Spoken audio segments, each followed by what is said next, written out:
Salve, salve, galera! Eu sou a professora Fernanda Toscani e estou aqui para a gente comentar as questões do Enem referentes à disciplina de Biologia.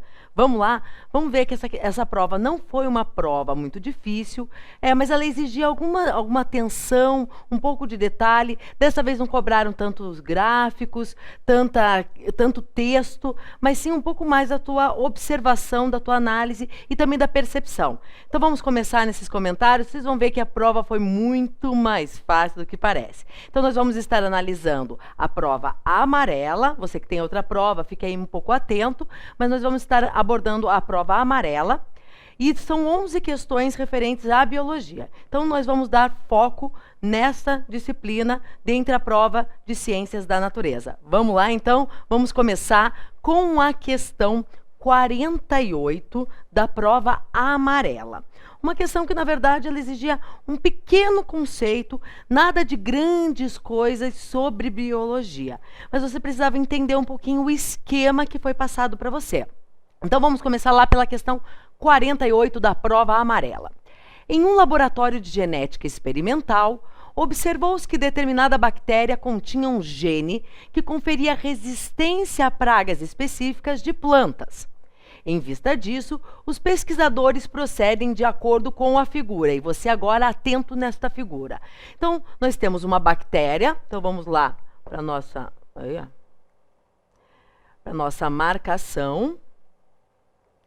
Nós temos aqui uma bactéria.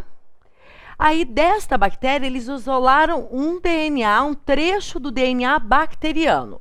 Clonaram o DNA da bactéria, extraíram somente o gene de interesse, não foi todo o DNA utilizado, fabricaram este gene e inseriram o gene nas células da planta. Então, nós temos a bactéria, doou seu DNA, esse DNA foi clonado, foi duplicado em laboratório, extraiu-se o gene de interesse, que é o gene que ele colocou que conferia a resistência a pragas específicas, e esse gene foi, então, inserido em um tecido de um vegetal.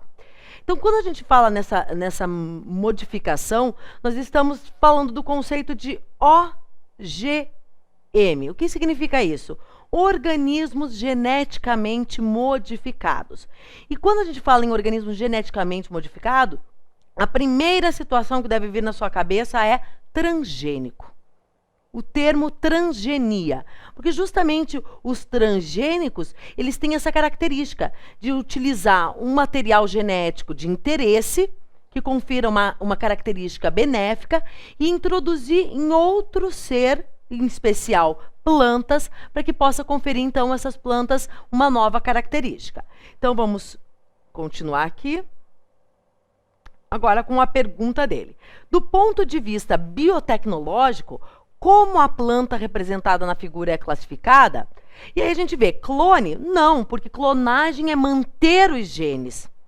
Eu tenho que manter a estrutura intacta. E eu peguei o DNA de uma bactéria e inseri numa planta. Não são clones.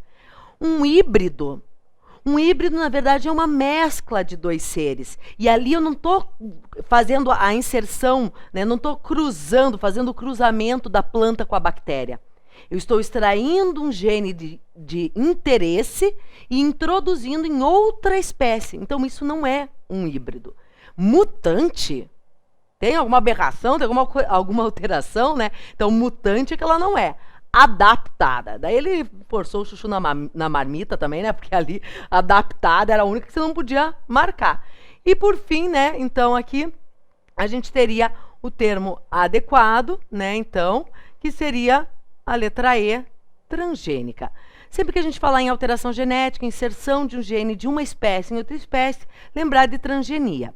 Claro, falou em planta, motivo a mais. Só que lembrar que poderia ser em uma bactéria, inserir um gene de outra bactéria e formar uma característica interessante. Né? Hoje a gente sabe que se produz insulina em laboratório a partir dessa situação. Então a gente pega o gene humano que codifica, que produz a insulina, o hormônio insulina, e introduz em bactérias para que essas bactérias produzam em laboratório. Então, a gente já sabe que isso também é uma forma de a gente conseguir os benefícios. Só que nesse caso a gente não costuma usar o termo transgênico, né? O transgênico ele é mais utilizado para a planta. Neste caso, a gente usa o termo OGM, organismos geneticamente modificados. Beleza? Então, questão fácil, era uma questão ali para você não zerar. Então, vamos dar continuidade aí à nossa prova. Agora, nós vamos lá para a questão 51. Vocês vão ver que eu vou pular. Então, aqui é a questão 51. Outra questão extremamente simples, novamente levando em consideração a parte da genética, a parte da caracterização de genes e da permissão de formação de novas características. Então, agora a gente vai comentar um pouquinho dessa questão 51. Analisa lá. Na década de 1990, células do cordão umbilical de recém-nascidos humanos começaram a ser guardadas por criopreservação, uma vez que apresentam um alto potencial terapêutico em consequência de suas características peculiares. Repara lá que ele já te deu algumas situações para você ficar bem atento. Uma delas é as células do cordão umbilical de recém-nascidos. Então, ele está falando em células-tronco embrionárias, né? A gente utiliza o termo CTE, porque existem as células-tronco adultas. Neste caso, nós estamos falando das células-tronco embrionárias. Ele está falando do cordão de recém-nascidos humanos. E elas começaram a ser guardadas por criopreservação. O que é criopreservação? Então, aquele congelamento, né? Então, para preservar, para permitir a utilização futura. Uma vez que apresentam alto potencial terapêutico, em consequência de suas características peculiares. Então, ele quer saber agora quais são essas características peculiares. O que é importante? Por que está sendo levado em consideração o armazenamento dessas células? Então, o poder terapêutico dessas células baseia-se em sua capacidade de multiplicação lenta? Com certeza não, né? As células elas podem se multiplicar rapidamente até formar novos órgãos, novos tecidos. Comunicação entre as células, né? Como as células se comunicando entre elas? Não. Adesão a diferentes tecidos? Também não. Diferenciação em células especializadas. Essa é a característica da célula-tronco, né? Nós temos as células-tronco, então, totipotentes e pluripotentes. As totipotentes se diferenciam em qualquer tipo de células. E as pluripotentes, elas têm um potencial um pouquinho mais restrito, mas também um grande potencial de diferenciação em diferentes tecidos. E é isso que eles estão tentando utilizar, né? Então, até aquela atleta, a Laís Souza, ela foi uma das pioneiras a utilizar um pouquinho da terapia de células-tronco para tentar regenerar a medula. E se vocês analisarem um pouquinho aí os comentários, né, o que a gente está observando da evolução do quadro clínico da Laís, é que ela já está sentindo, por exemplo, a sensibilidade nas pernas. Então, essa é uma situação muito importante para o futuro aí, tanto em doenças que a gente hoje sabe que são, né, irreversíveis, incuráveis, quanto para lesões, né, de maior grau, como o caso da nossa atleta. Então, também não era uma questão, né, muito difícil. Era uma questão que você precisava ter em consideração o conceito de célula-tronco, né, que cada vez mais está sendo detalhada, está sendo abordada. Vamos passar para a próxima questão, então. Agora nós vamos para a questão 57. Olha a cola, né? Vai, olha, física, não queremos.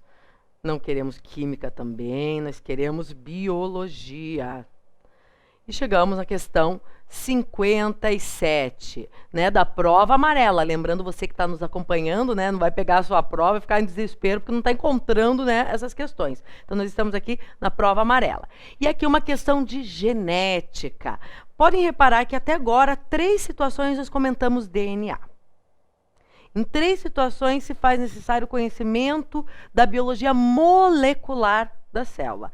Um caso, né, peculiar ali que a gente viu no início, né? Então a gente viu aquelas alterações na parte da transgenia, então um conhecimento um pouquinho mais detalhado. A outra, né, que nós acabamos de comentar, das células-tronco, que também precisamos saber qual o papel do DNA na nossa célula, para saber que ele pode diferenciar em vários tecidos. E agora uma questão específica, direta, ligada à genética. Eu sempre comento, para mim, heredograma é uma forma de cobrar quase tudo de genética. Você pode cobrar qualquer coisa relacionada à genética, tipos de herança, pode cobrar grupos sanguíneos. Então, eu sempre aposto no heredograma. Então, você fica bem ligado e se você ainda não entendeu, não sabe o mecanismo, vamos lá, vamos tentar resolver essa situação da melhor forma possível. Então, vamos ler lá esta questão 57. No heredograma, os símbolos preenchidos representam pessoas portadoras de um tipo raro de doença genética. Os homens são representados pelos quadrados e as mulheres pelos círculos. Neste momento, ele foi extremamente gente boa com você, porque ele não teria que te dizer jamais isso. Né? Nós, na genética, sabemos sempre que os quadrados são os homens e os arredondados, né, cheios de forma, os círculos, serão as mulheres. Então, aqui ele fez um papel que ele não precisava ter falado. Então, ele comentou para você, te ajudou, te salvou. Mas, na verdade, esse era o seu papel. Você tinha que saber que sempre os quadrados serão os homens e as mulheres sempre os círculos, sempre a bolinha, tá? E claro, sempre que a gente tem uma situação, né, então aqui, marcada, né, então quando a gente tem eles preenchidos, né, isso significa que eles são portadores de determinada anomalia que está sendo analisada. Tá? Então, todos os círculos preenchidos são aqueles que estão relacionados à anomalia. Todos os que estão em branco, que não estão pintados, que não estão, né, então, em negrito, digamos assim, eles estão, então, representando as pessoas que não são portadoras de determinada anomalia que está sendo analisada. Lembrar que nem sempre é doença, né? Então, o cara às vezes acha, né, que vai falar, né, em heredograma e vai vir sempre uma doença. Não, pode ser uma outra característica. Poderia ser grupo sanguíneo. E todo mundo que está em preto, né, então pintado, seria O negativo.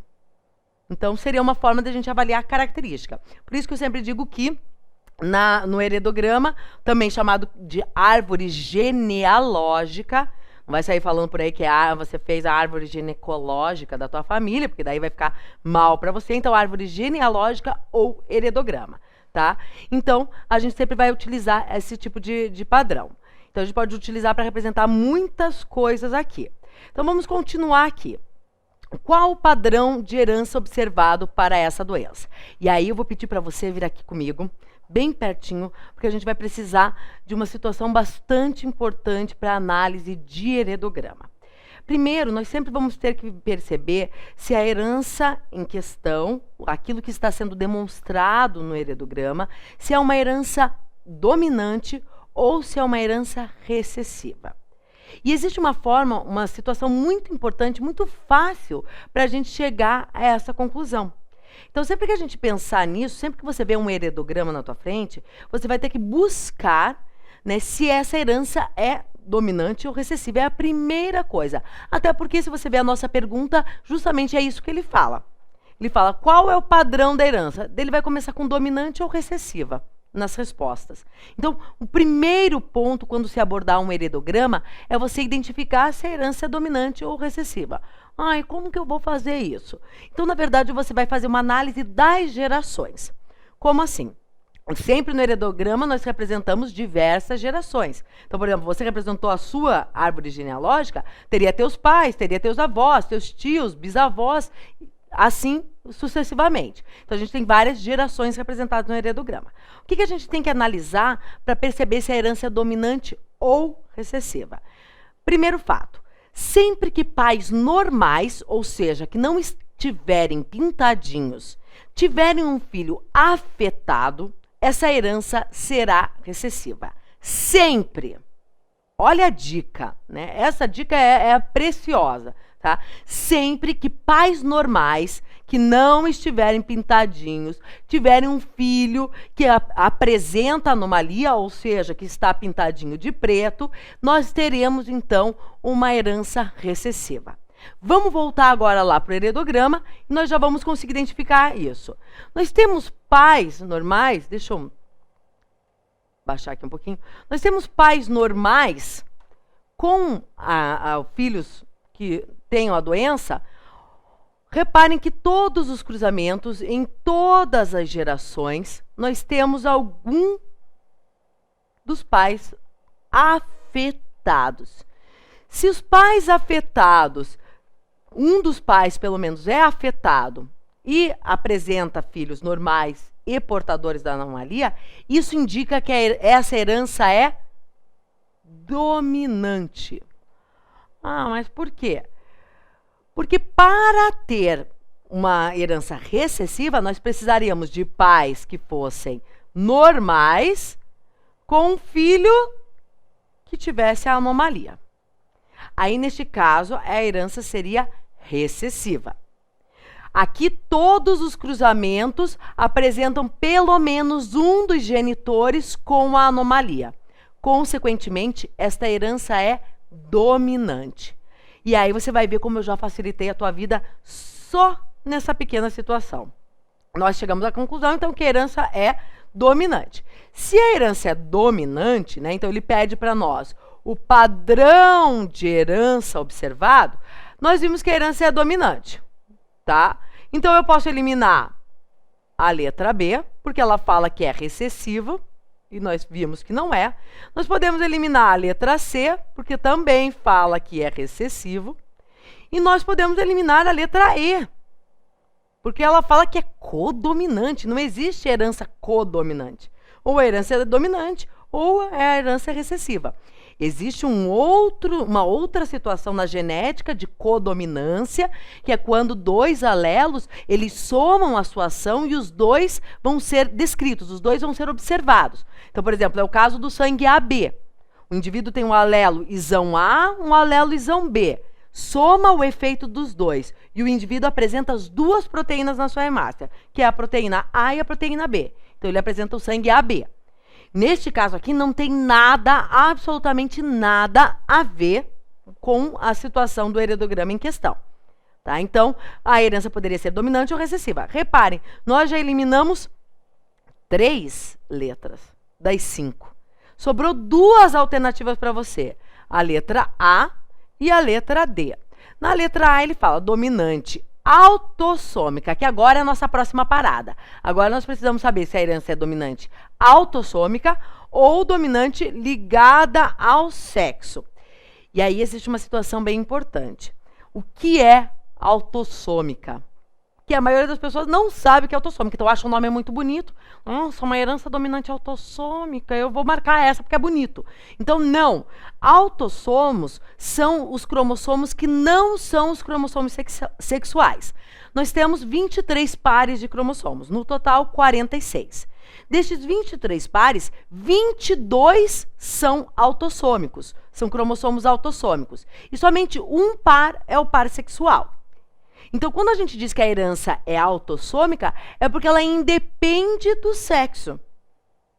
Né? Tanto pode afetar homens quanto mulheres. Daí você vai falar, então já vou marcar essa, porque eu vejo tanto homens quanto mulheres afetados. Calma lá, não vai com tanta pressa. Leia a letra D, para você perceber o que ela está querendo te dizer e como ela também pode ter a sua veracidade. Então, letra D, herança dominante ligada ao sexo, ou seja, tem alguma relação com o cromossomo sexual, X ou Y. Neste caso, como nós temos homens e mulheres afetados, necessariamente tem que ser ligado ao cromossomo X, porque a mulher tem 2X e o homem XY. Então não tem como ser uma herança ligada ao cromossomo Y, justamente porque as mulheres não o apresentam e nós temos mulheres afetadas nessa população. Agora, olha a continuidade. Dominante ligada ao sexo, pois todas as filhas de homens afetados também apresentam a doença. Isso é verdade? Homem afetado, todas as filhas apresentam a doença. Homem afetado, todas as filhas apresentam a doença. Indicando que este homem, quando ele passa o seu cromossomo X para a mulher, uma vez que ele tem um cromossomo afetado, ele já está doando a doença diretamente. Né? Porque a mulher vai herdar um cromossomo X e vai herdar um da mãe e um do pai. Se o pai tem a doença, a mulher já está herdando.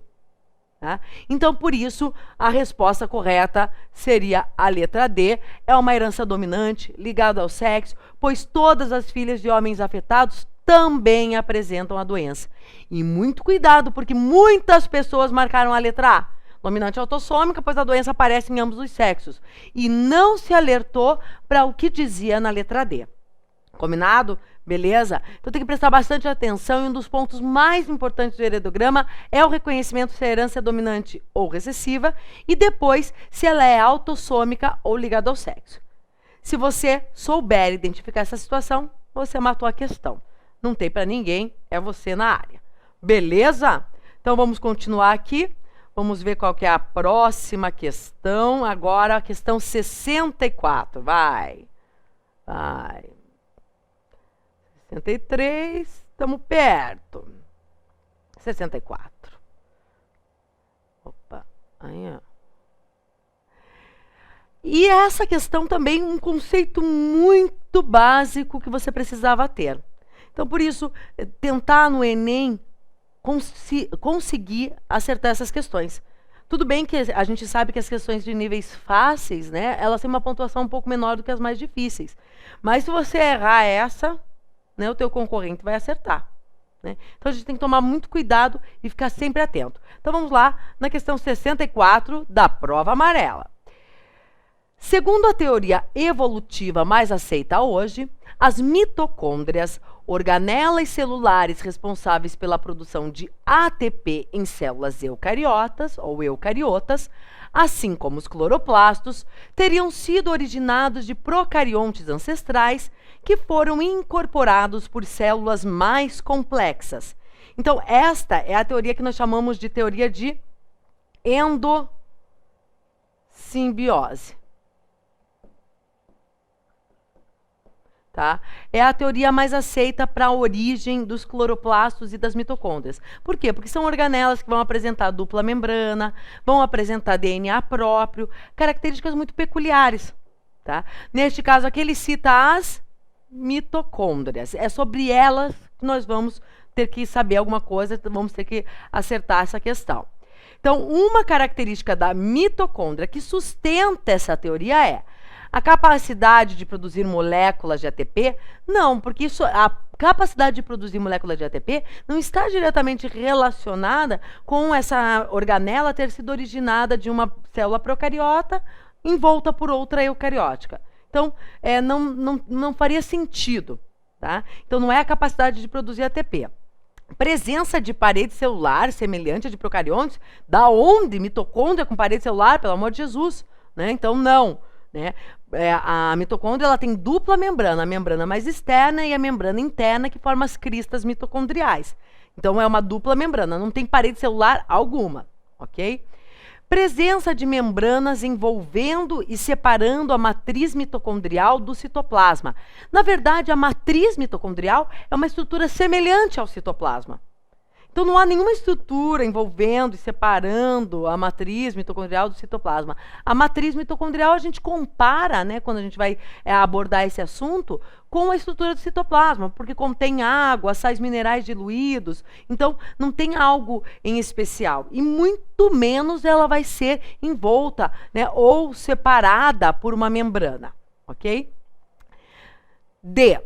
Capacidade de autoduplicação dada por DNA circular próprio, semelhante ao bacteriano. E essa daqui foi perfeita. Por que capacidade de autoduplicação? Porque tem DNA próprio, a característica da mitocôndria que você tem que saber, assim como a característica do cloroplasto. Então, tanto mitocôndrias quanto cloroplastos podem se duplicar, podem produzir mais organelas, independentemente da célula se dividir. Então, às vezes, a célula precisa, por exemplo, uma fibra muscular, ela precisa um esforço imenso, precisa de muito ATP para poder funcionar, para poder dar energia para o teu corpo funcionar. Então, ao invés da fibra muscular se dividir, uma vez que uma fibra esquelética não se multiplica, não se regenera, a mitocôndria se duplica. E essa célula, essa fibra muscular, fica repleta, então, de mitocôndrias para produzir o ATP. Então, é uma capacidade única. E justamente essa característica tem tudo a ver com a estrutura do DNA bacteriano. Um DNA circular, uma estrutura pouco interna, né, de compartimentos internos pouco complexa, que é semelhante à estrutura de mitocôndrias e cloroplastos. Então, Agora falamos de mitocôndrias, mas vai que futuramente cai algo sobre os cloroplastos. Então são as duas organelas que, apesar de funções opostas, né? No caso, a mitocôndria vai produzir o ATP e vai fazer a respiração celular e o cloroplasto vai fazer a fotossíntese. Então, são organelas que têm a mesma possibilidade de origem, a mesma teoria que é a teoria endossimbiótica ou endossimbiose. Ok? Então, também uma questão tranquila, só para a gente lembrar da estrutura da mitocôndria e lembrar especialmente do seu DNA próprio. Mas antes disso, então já pula a letra E direto. Não pula letra nenhuma, você vai até o fim. Eu já tenho certeza que é a letra D, você pensou, assim como eu. Mas você vai ler a letra E para ter garantia de que não há nenhuma pegadinha no meio dessa história. Letra E, presença de um sistema enzimático eficiente às reações químicas do metabolismo aeróbio. Então, aqui ele quer dizer que a mitocôndria tem enzimas específicas para o metabolismo aeróbio, mas várias bactérias, que são células procariontes, podem sobreviver sem oxigênio, no mecanismo anaeróbico. Então, também não teria muito a ver aí essa colocação de acordo com a pergunta. Então, sempre lembrando que a característica que sustenta a teoria da endossimbiose. E aí é a capacidade de autoduplicação por possuir DNA próprio circular semelhante ao DNA bacteriano. Beleza? Tranquilo, né? Eu acho que é uma questão, uma das mais fáceis aí, que nós vimos aí no nosso Enem.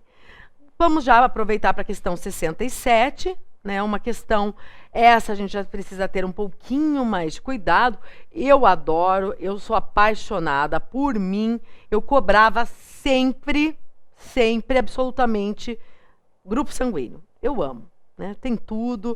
Logo, logo nós vamos trazer uma musiquinha aí para vocês, vamos trazer uma forminha de vocês lembrarem quem é o doador, quem é o receptor. Nós vamos sempre estar antenados. Agora vamos analisar essa questão, que ela tem um conceito que muitas vezes as pessoas não param para pensar, para raciocinar no que ele quer dizer, que é o termo aglutinou. Então, nós já vamos comentar aí, vamos analisar a questão 67. Em um hospital, havia 5 lotes de bolsas de sangue rotuladas com os códigos 1, 2, 3, 4 e 5. Cada lote continha apenas um tipo sanguíneo não identificado. Uma funcionária do hospital resolveu fazer a identificação utilizando 2 tipos de soro, anti-A e anti-B. Os resultados obtidos estão descritos no quadro.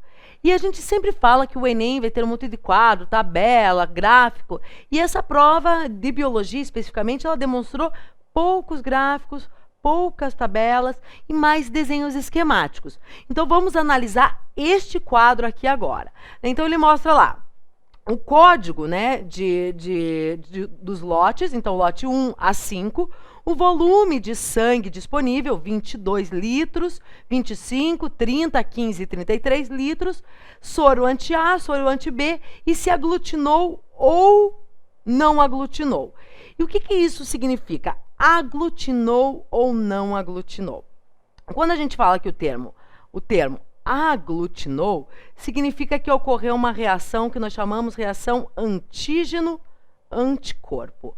Ou seja, o anticorpo presente no soro, né, no plasma daquele indivíduo, encontrou o antígeno presente nas hemácias. Por quê? Porque quando eu falo que o meu sangue é tipo B, é porque eu apresento o antígeno nas minhas hemácias, que é uma proteína B. Mas eu sempre vou apresentar o anticorpo contrário, o anticorpo anti-A. Justamente por quê? Porque se eu produzisse o mesmo anticorpo que eu tenho de antígeno, o meu anticorpo ia reagir com as minhas próprias células e ia provocar uma reação de rejeição, que é a incompatibilidade sanguínea. Portanto, sempre que eu tiver um tipo de sangue, eu vou ter o anticorpo contrário. Eu tenho um tipo de antígeno na minha hemácia, eu produzo um anticorpo diferente no meu plasma, justamente para que eu não reaja contra a mim mesmo. Agora, quando a gente diz que aglutinou, é porque o anticorpo encontrou o antígeno. Então, quando eu vejo aqui, no código do lote 1, não aglutinou em soro anti-A e aglutinou em soro anti-B. O que significa? que o anti-B, que é o anticorpo, encontrou o antígeno B. Então, isso significa que no lote 1 eu tenho sangue B. Vou te dar uma dica, essa dica é preciosa, tá? Sempre que falar que aglutinou em determinado soro, significa que o sangue tem possibilidade de ser daquele tipo. Se aglutinou em soro anti-B, o sangue é B. Se aglutinou em soro anti-A, o sangue é A. Tá? Então, sempre ficar ligado nessa situação. Ah, não houve aglutinação em nenhum momento. Se não houve aglutinação, porque não houve a reação antígeno-anticorpo. Então, porque não havia o antígeno. Então, o sangue é O. E agora, se aglutinar tanto no soro A, anti-A, como no soro anti-B, justamente porque o indivíduo tem sangue AB. E aí o anticorpo encontrou os dois antígenos, tanto o antígeno A como o antígeno B. Então, a dica é: se aglutinar no soro anti-B, sangue B. Aglutinou em soro anti-A, sangue A. Aglutinou nos dois, sangue AB. Não aglutinou em nenhum, sangue O.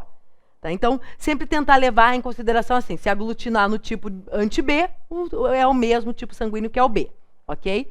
No lote 2, ele coloca lá 25 litros, aglutinou em soro anti-A, não aglutinou em soro anti-B. Então, isso indica que o lote 2 é A. Ah, mas por que eu não vou direto para a pergunta e já não vejo o que ele está querendo saber? Porque se você fizer isso que eu estou falando antes, quando você chegar na pergunta, você já tem a resposta. Então, olha lá, repara, fica a dica, perceba como se a gente fizer alguns cálculos, alguns detalhes antes, a gente nem precisa se incomodar depois e voltar em toda a questão. No Enem, a gente tem cerca de 3 minutos por questão.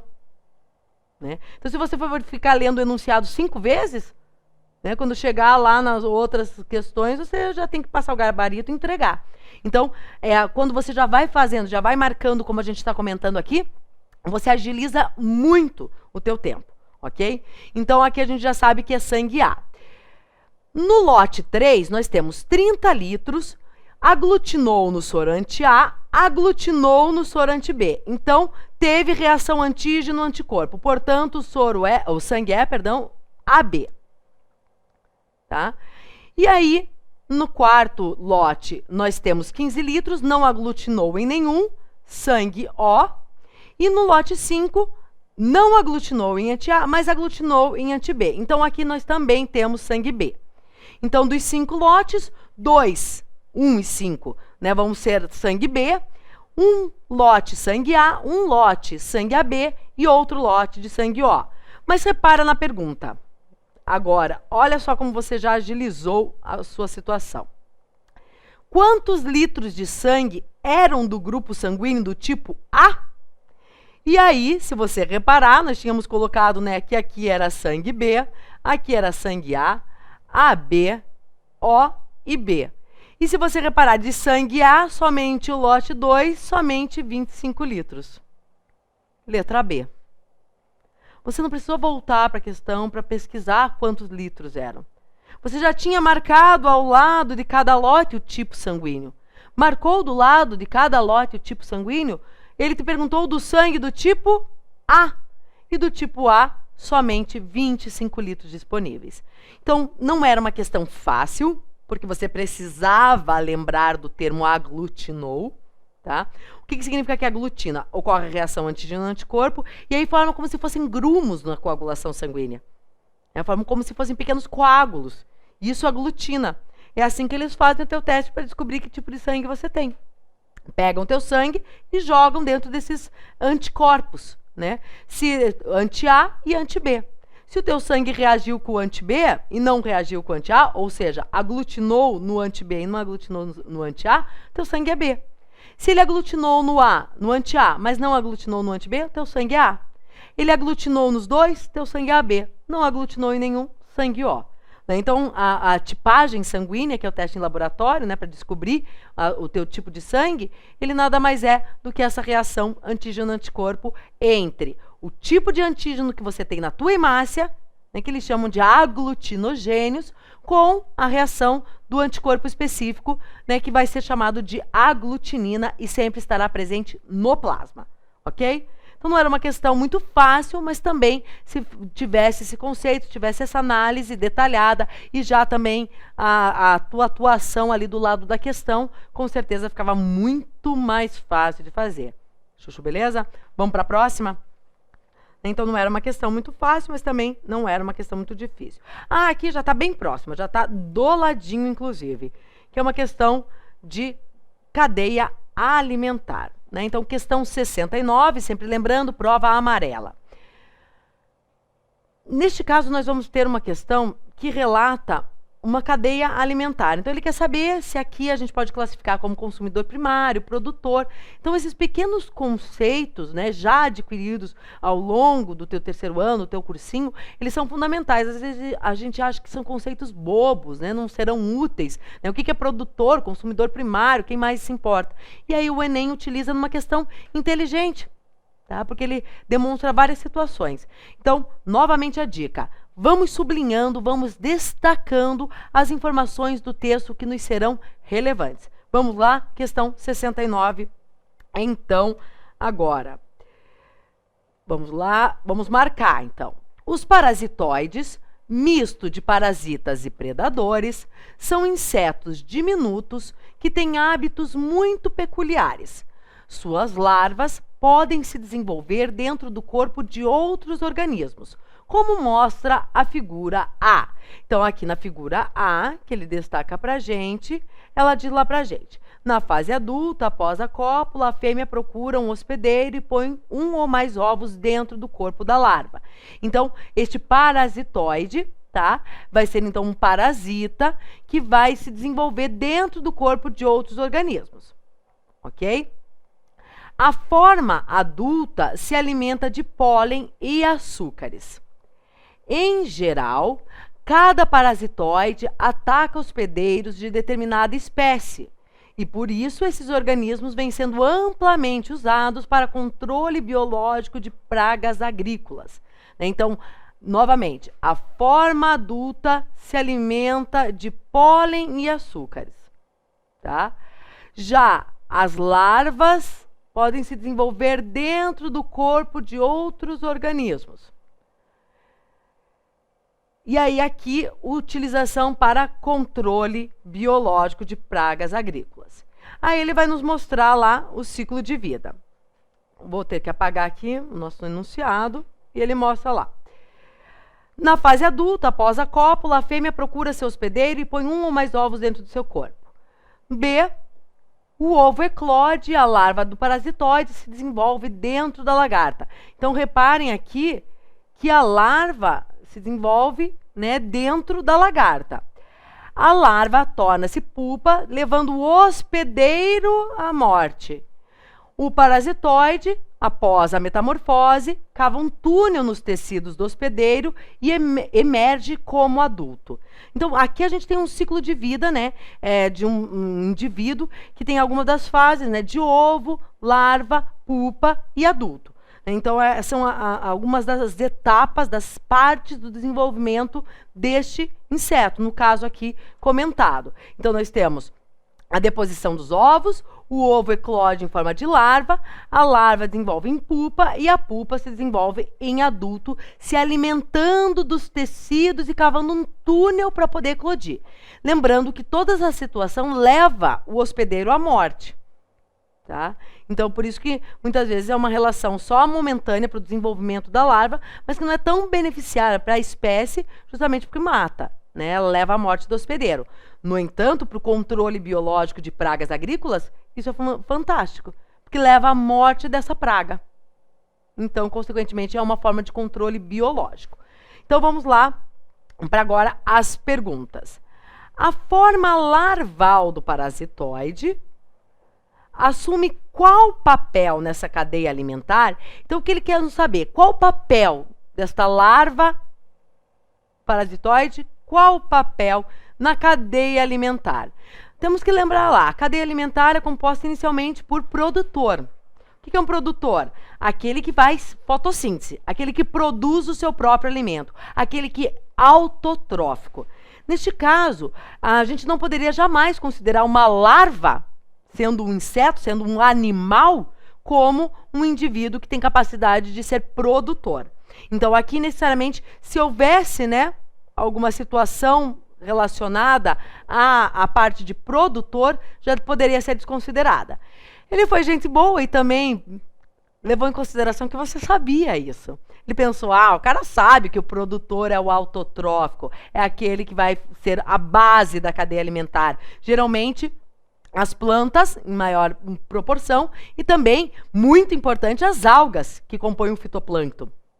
Tá? Então, neste caso, ele não te colocou nenhuma pegadinha para você já poder eliminar. Mas aí ele vai te dar outras situações.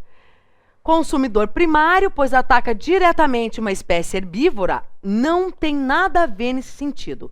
Tá? Ele não é consumidor primário, porque ele ataca a larva herbívora. Pensa assim, a larva que é herbívora que é o consumidor primário. Então, o produtor, a base da cadeia, o consumidor primário, o herbívoro. Quem está se consumindo, quem está se utilizando do consumidor primário para sobreviver, se alimentando de seus tecidos, é o consumidor secundário. Então, a gente já poderia eliminar a letra A, porque não é consumidor primário. Um organismo heterotrófo de primeira ordem, heterotrófo de primeira ordem seria o consumidor primário. Organismo heterotrófo de segunda ordem, aí poderia ser um consumidor secundário, então até teria a ver com a nossa situação, então vamos deixar. E um decompositor, lembre sempre, decompositor só bactérias e fungos. Só reino Monera e reino Fungi, que são saprófagos, que é sinônimo de decompositor. Nenhuma outra espécie, uma larva ou outra, pode ser considerado decompositor. Então, nós também poderíamos eliminar a letra E. Nós ficaríamos com a letra B e com a letra D. Vamos analisar as duas? Na letra B, consumidor secundário, pois se alimenta diretamente dos tecidos da lagarta. Que fantástico. É fantástico, né? Porque, nossa, tá perfeita. Se você reparar, consumidor secundário, porque ele está se alimentando da lagarta, só que ele está se alimentando dos tecidos da lagarta. Está dizendo aqui na figura, cava um túnel nos tecidos do hospedeiro e se transforma em um adulto. Como que ele cava um túnel? Porque ele vai consumindo, vai utilizando daquelas células para obter a sua energia. Então, seria a letra B. Mas por que a D estaria errada, então? Seria um organismo heterotrófico de segunda ordem, pois apresenta maior nível energético da cadeia? Nunca! O maior nível energético da cadeia é sempre o produtor. Sempre. Inclusive, quando a gente trata de pirâmide ecológica, a única pirâmide que nunca pode ser invertida, né, com a base menor e o topo maior, é a pirâmide de energia. Então, a pirâmide de energia tem que ser sempre esse tipo, jamais desse tipo. Por quê? Porque a energia é sempre maior na base, onde estão os produtores, e menor no topo, onde estão os consumidores terciários, quaternários, etc. Então, aqui a gente deveria lembrar do conceito de cadeia alimentar, e muitos marcaram a letra A. É um consumidor primário, pois ataca uma espécie herbívora. Tudo bem, ele ataca a espécie herbívora. Mas se a espécie é herbívora, é porque ela já consumiu a planta. Então, aquela espécie herbívora já é o consumidor primário. A larva está se alimentando da espécie, do lagarto, da espécie herbívora. Então, ela está sendo o consumidor secundário. Ok? Então, aqui a gente consegue chegar bonitinho na letra B de bola. Alright? Espero que sim, uma questão também relativamente fácil para nós, que temos aí todo esse domínio, todo esse acesso à informação, graças a Deus. Então, agora vamos para a questão 73. Uma questão também bem fácil, bem tranquila, com pequenos conhecimentos que você precisa lembrar da biologia. Existem bactérias que inibem o crescimento de um fungo causador de doenças no tomateiro. Então, primeira situação, vamos lá, vamos sublinhar aqui. Bactérias que inibem o crescimento de um fungo causador de doenças no tomateiro, por consumirem o ferro disponível no meio. Então, eles consomem o ferro disponível no meio. As bactérias também fazem fixação de nitrogênio, disponibilizam cálcio e produzem auxinas, substâncias que estimulam diretamente o crescimento do tomateiro. Qual dos processos biológicos mencionados indica uma relação ecológica de competição? Bom, aqui a gente sublinhou já alguns tópicos, por quê? Porque eu quero que vocês analisem que ele fala dessa bactéria, e essa bactéria ele apresenta várias situações para a bactéria. Então, primeiro, a bactéria inibe o crescimento do fungo por consumir o ferro disponível. Essas bactérias também fazem fixação de nitrogênio, disponibilizam cálcio e produzem auxinas, que são hormônios vegetais relacionados ao crescimento do vegetal, no caso, o tomateiro. Agora ele pede para nós uma relação de competição. E nós devemos lembrar que das relações ecológicas que nós temos as relações harmônicas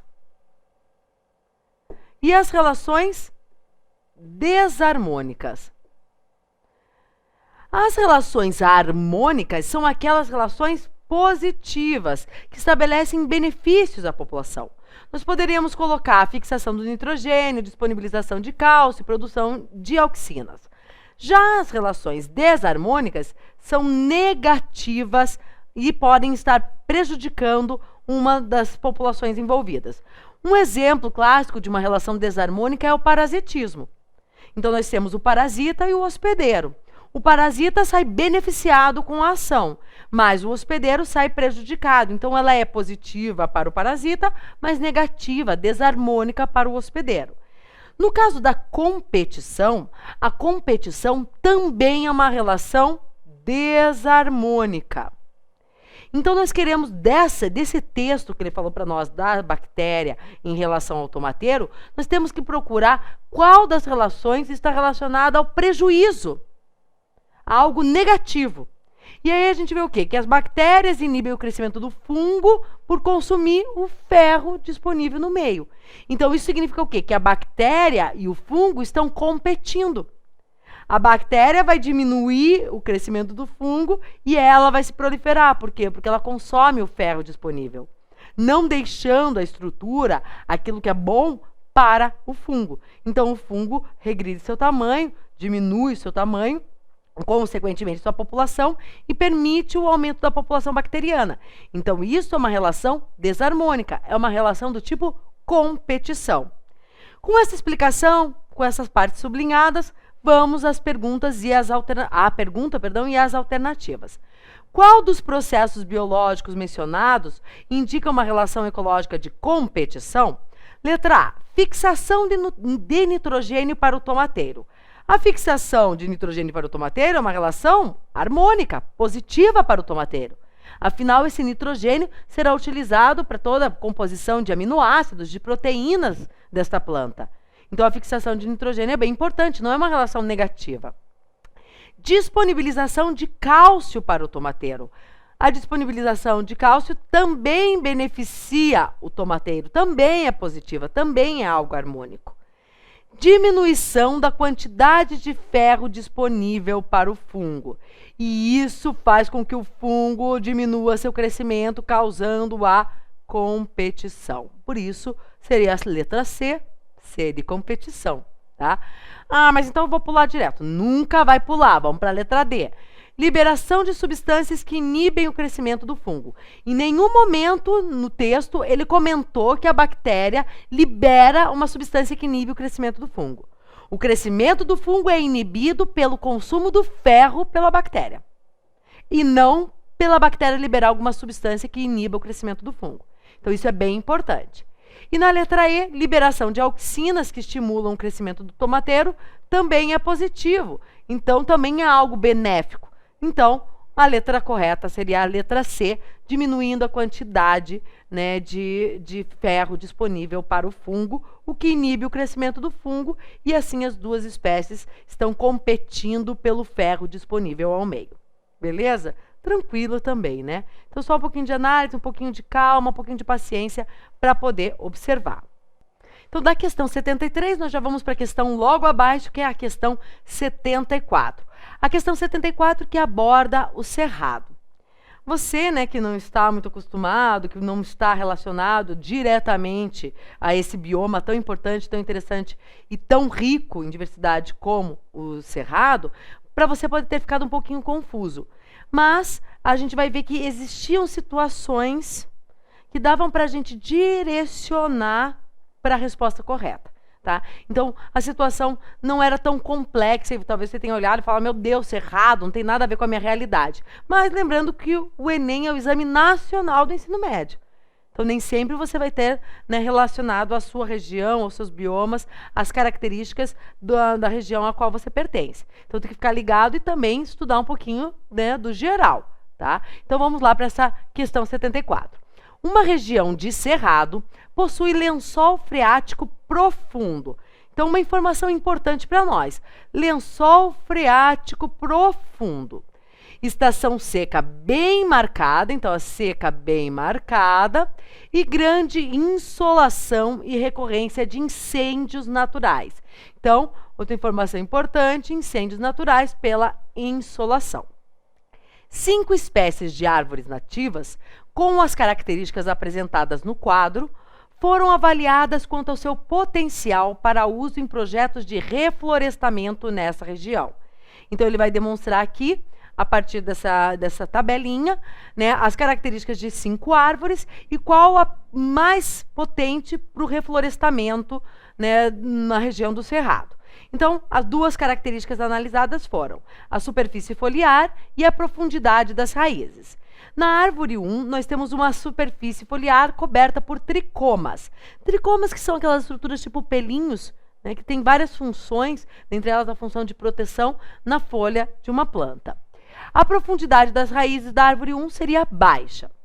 A árvore 2 seria coberta por cera a superfície foliar.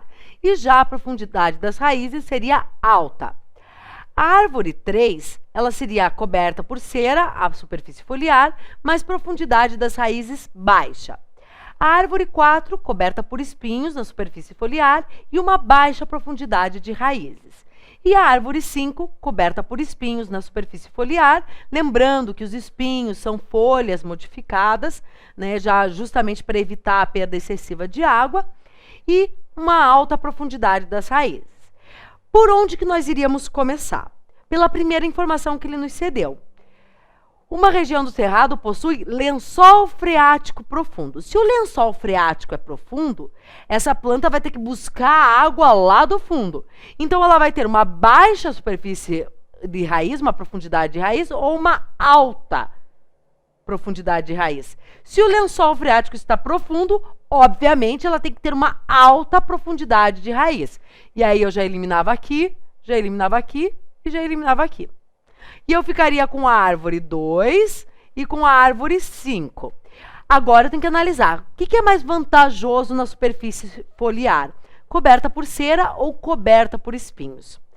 Vamos lembrar que a cera é uma estrutura impermeabilizante e que ela é constituída por lipídios. E que o lipídio, ele dificulta a queimada. Já os espinhos, se você pegar, né, aquelas folhas com bastante espinho e tacar fogo, você vai ver que rapidamente ela se queima. Então, justamente a superfície foliar, ela estaria relacionada à informação dos incêndios naturais. Então, uma planta com uma alta superfície foliar, necessariamente, ela iria queimar rapidamente. Já com as folhas cobertas por cera, ela iria impermeabilizar, iria fazer aquele isolamento da superfície foliar, impedindo ou dificultando a queimada. Então, o correto seria a letra B, a árvore adequada para o reflorestamento seria a árvore 2, que tem a superfície foliar coberta por cera e uma alta profundidade das raízes devido ao lençol freático profundo. Tá? Então, também era só pensar na estrutura. Mas eu não moro no cerrado, não tenho nada a ver com isso. Sim, não mora no cerrado, mas tem que ter a mínima noção qual a função da cera, qual a estrutura da cera, como funciona a estrutura de espinhos. Tá? Então, fica a dica aí, sempre dar um pouquinho mais de informação, sempre melhor mais do que menos.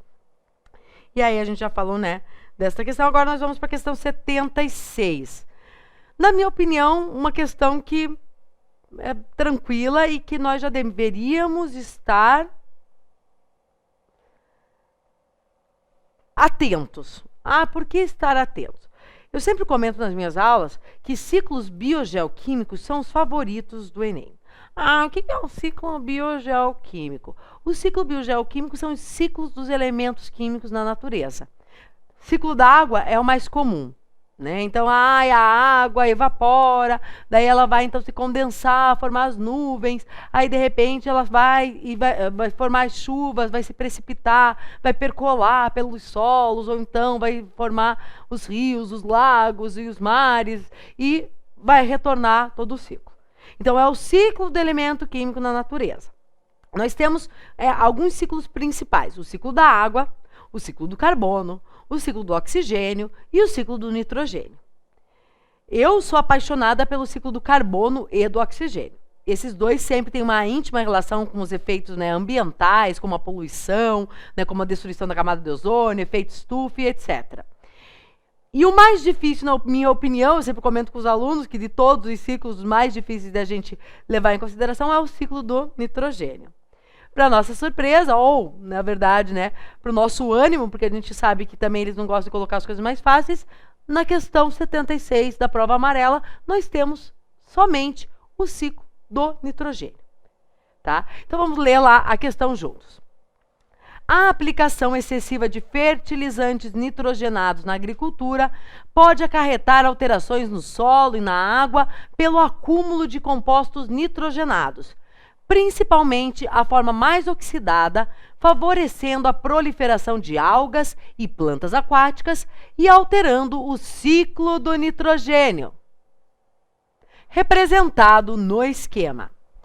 A espécie nitrogenada mais oxidada tem sua quantidade controlada por ação de micro-organismos que promovem a reação de redução dessa espécie no processo denominado desnitrificação. Este é o processo que ele quer saber aonde está localizado no esquema. Então ele pergunta: o processo citado, a desnitrificação, está representado em qual etapa? Então nós temos a etapa 1, 2, 3, 4 e 5. Aí convém a nós relembrarmos como funciona o ciclo do nitrogênio. O nitrogênio gasoso, atmosférico, ele jamais vai poder ser obtido a partir da nossa respiração. O nitrogênio é o maior componente do gás, na verdade, do nosso ar. É o gás mais abundante da nossa atmosfera, do nosso ar. No entanto, ele não pode ser obtido pela respiração. Ele será obtido para nós, na nossa dieta, através da ingestão de alimentos que contêm o nitrogênio. Todas as plantas, animais, por conterem proteínas, apresentam, então, os compostos nitrogenados. Só que nós não podemos obter a partir, né, da nossa respiração, como é o caso do oxigênio. Então, para que a gente possa obter o nitrogênio, esse nitrogênio ele tem que passar por um grande processo de adaptação, de transformação molecular, química, para que ele possa ser absorvido, transformado pelos vegetais e posteriormente utilizado a nós pelo consumo dos alimentos.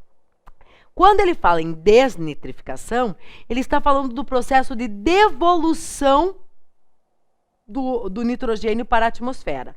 Então, existem micro-organismos, bactérias em especial, que fazem esse processo, que transformam o nitrogênio já em forma de nitratos, nitritos, e vai permitir a devolução à atmosfera desse nitrogênio no N2. Então, para a gente, aqui, a gente precisa lembrar de todas as etapas do ciclo do nitrogênio. Porque se a gente tentar aqui aleatoriamente, eu acho que é a etapa 1, eu acho que é a etapa 2, a gente vai ter problema. Então, aqui a gente vai detalhar para vocês todas as etapas. Então, quando a gente fala aqui nitrogênio para NH3, nós temos um processo denominado de fixação. Então, a primeira etapa é a fixação do nitrogênio, feito por bactérias especiais. Essas bactérias fixam o nitrogênio do ar e vão agregar e vão transformar em NH3. O NH3, por sua vez, é transformado em NH4+, que é amônia. E esse processo é chamado de amonificação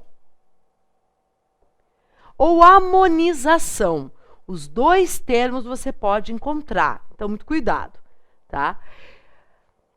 Do NH4 para NO2-, nós temos o processo 3. E esse processo é chamado de nitrosação. formação de nitritos. No processo 4, o nitrito vira nitrato, e nós temos o processo de nitratação.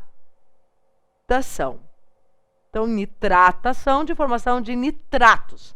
Então, o nitrito vira nitrato. Os dois processos, nitrosação e nitratação, são chamados de processos de nitrificação.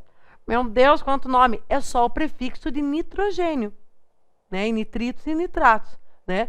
Então, a amonificação, formação de amônia, a amônia vira nitrito, nitrosação, o nitrito vira nitrato, nitratação, e esses dois processos são chamados de nitrificação.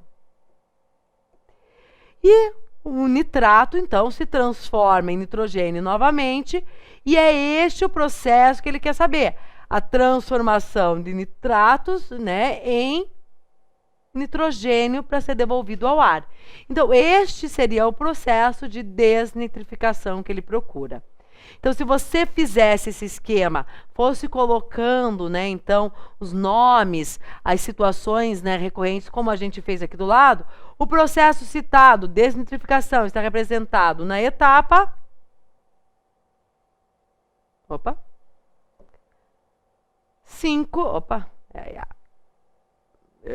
5, na letra E. Então, é a transformação de nitratos em nitrogênio, é a devolução de nitrogênio para a atmosfera. Então, na verdade, não era uma questão difícil, mas você tinha que lembrar dessas etapas, ok? Ah, mas eu fiquei em dúvida, não lembrei de todos esses nomes. Então, vamos ser mais óbvio, né? Desnitrificar, é transformar, voltar ao original. Então, eu queria voltar a nitrogênio. O único processo que volta ao nitrogênio é a etapa 5. Então, você poderia ainda ser mais óbvio. Aqui nós discorremos, né, com detalhes, com bastante riqueza, mas na hora da prova, se tem dúvida, seja mais óbvio, né? Busque a resposta na obviedade, beleza? Então, essa questão aí seria a 9ª questão, já estamos quase no fim. Vamos para a questão 81, que é a próxima questão, então, da nossa prova amarela, relacionada à biologia. E uma questão extremamente simplista, extremamente, na minha opinião, uma das mais tranquilas, uma questão que sem pé nem cabeça ali no meio, tá? Então, eu acho que foi a questão que eu menos gostei, a questão que eu achei menos, né, aí, foi essa questão. Tanta coisa para cobrar de evolução, olha só o que eles vão colocar. Questão 81, então. Embora seja um conceito fundamental para a biologia, o termo evolução pode adquirir significados diferentes no senso comum. Deixa eu ver se era isso mesmo. Só voltando aqui um pouquinho. Isso. A ideia de que a espécie humana é o ápice do processo evolutivo é amplamente difundida, mas não é compartilhada por muitos cientistas. Para esses cientistas, a compreensão do processo citado baseia-se na ideia de que os seres vivos, ao longo do tempo, passam por... Então, repara lá, ele coloca que o termo evolução pode adquirir significados diferentes, e a ideia é que a espécie humana é o ápice do processo evolutivo, é muito difundida, mas não é compartilhada. E eu, particularmente, concordo plenamente, né? Às vezes a gente pensa, o ser humano é o ápice, mais evoluído e tal. E nós temos que pensar que, na verdade, nós temos uma interligação, né? Aquela tal de teia alimentar, a gente comentou antes da cadeia alimentar, mas nós temos uma relação muito mais abrangente. Sempre que eu vejo que alguém está achando nós, seres humanos, os melhores, eu sempre pergunto, se eu tirasse todos os seres humanos da face da Terra, o que aconteceria com os outros seres vivos? E todo mundo me responde, continuariam vivendo de boa. E se eu tirasse todos os outros seres vivos da Terra e deixasse o ser humano supremo, ápice da evolução, o que aconteceria conosco?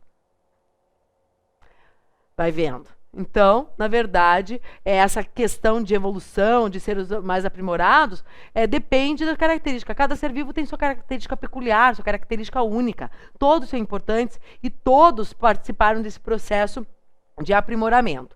Então, essa questão de o ápice, né, do senso comum é para alguns cientistas. Então, para os cientistas que não concordam, né, que a espécie humana é o ápice do processo evolutivo, a compreensão desse processo baseia-se na ideia de que os seres vivos, ao longo do tempo, vão passar por quê? Modificação de características? Opa, exatamente. Então, na verdade, os seres vivos, ao longo do tempo, eles passam por... Epa, não foi? Agora, estava ali. Então, os cientistas, os seres vivos, para esses cientistas, passam por modificações de características. E era a letra A já de cara. Então, ao longo do tempo, para que possa haver essa evolução, não é que um é melhor do que o outro. É porque esses seres vão adquirindo modificações em suas características que vão nos dando vantagens evolutivas. Mas não que eles são melhores ou piores, mas sim porque eles modificam algumas características, tá? O incremento no tamanho corporal não tem nada a ver, porque nós teríamos, então, animais muito maiores ou muito menores e teriam outras capacidades, né, também outras situações. Complexificação de seus sistemas, né? Então, o processo para esses cientistas, os seres vivos passam por complexificação de seus sistemas. Não necessariamente, justamente porque não é, o nosso sistema seria o teoricamente mais complexo e não necessariamente nós seríamos mais evoluídos para esses cientistas. Melhoria de processos e estruturas e especialização para uma determinada finalidade, também não. Então, aquilo que mais se adequa com os conceitos, com o que foi descrito no texto, é a modificação das características para permitir, então, o avanço dessa evolução. Não nos colocando na condição de ápice, mas que a modificação das nossas características nos permitiu chegar onde estamos hoje no momento evolutivo. E que não para. Então, olha lá, sempre pensa muito bem antes, né, de se colocar como ápice da evolução, né? A gente vê tantos animais cuidando melhor de seus filhotes do que, né, muitos ditos seres humanos ápices da evolução. Então, fica a dica. E aí nós vamos para a questão 84, a última que nós iremos abordar hoje. Logo, logo nós vamos estar aí com um material completíssimo de teoria para você estudar, para você nos acompanhar, genética, biologia molecular, citologia, músicas, coisa da melhor qualidade. Então, fique sempre ligado aí no Apoio Enem. Vamos para a última questão de biologia, a questão 84. Uma questão que gerou polêmica. Estão processando o Enem, estão lá armando barraco para essa questão, né? Porque ela fala em questão da ausência do consumo de carne.